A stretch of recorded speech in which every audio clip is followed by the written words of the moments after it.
হ্যাঁ তুমি একদম ঠিক, তুমি ঠিকই বলছো। ওরাকে ঘাল টাক্কা না দিলে না বাড়তি করে নাই, বেরো বেরো বলছি, বেরো। তোমার সাথে না এটা করা উচিত, বুঝছো?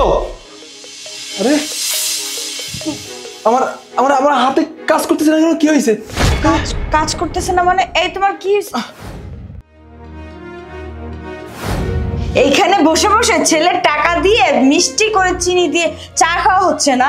ছেলের টাকাটা আসে কোত্থেকে? আপনার লজ্জা করে না? ছেলের ঘাড়ের উপর বসে বসে খান এই বয়সে? বৃদ্ধাশ্রমে চলে গেলে তো পারেন, রাস্তাঘাটে গিয়ে ভিক্ষা করলেও তো পারেন।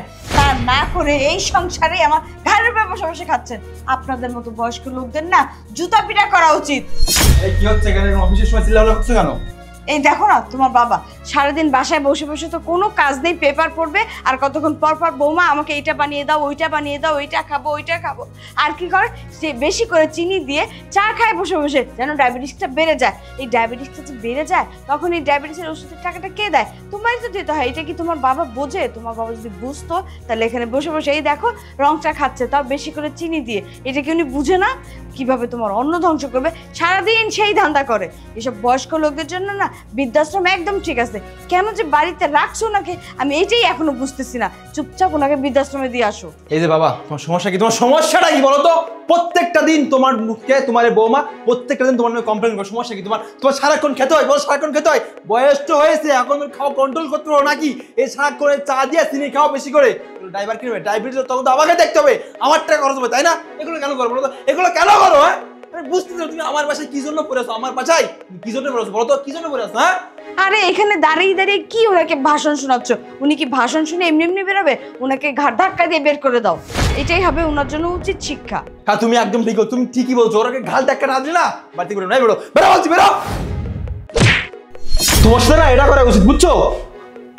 আরে আমার আমার আমার হাতে কাজ করতেছে না, কি হয়েছে? কাজ কাজ করতেছে না মানে? এই তোমার কি হয়েছে? কি ব্যাপার? তোমার হাতে কি বোধ নেই? তুমি শক্তি পাচ্ছ না? আমি আমি আমি তো এই তোমার কি হয়েছে? তুমি এরকম করতেছো কেন? বাবা বাবা দেখেন না আপনার ছেলে কেমন যেন করতেছে।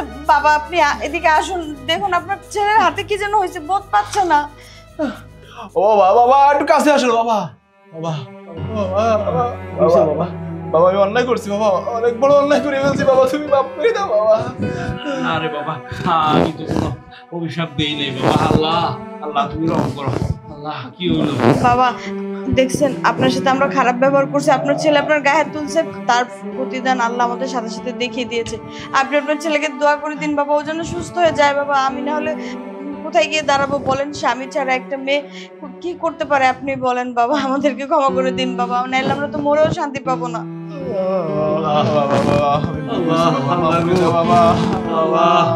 আমার ছেলের সম্পূর্ণ সুস্থ করে দেন আল্লাহ। আপনি দয়ালু, আমি আল্লাহ। ওরা তো শিশু, বয়স তো কম আল্লাহ, ওরা কোনো অন্যায় করে আমি তো কিচ্ছু মনে করি না আল্লাহ। আল্লাহ আপনি সব পারেন, আমার ছেলের আপনি সুস্থ করে দেন আল্লাহ। আল্লাহ গো বাবা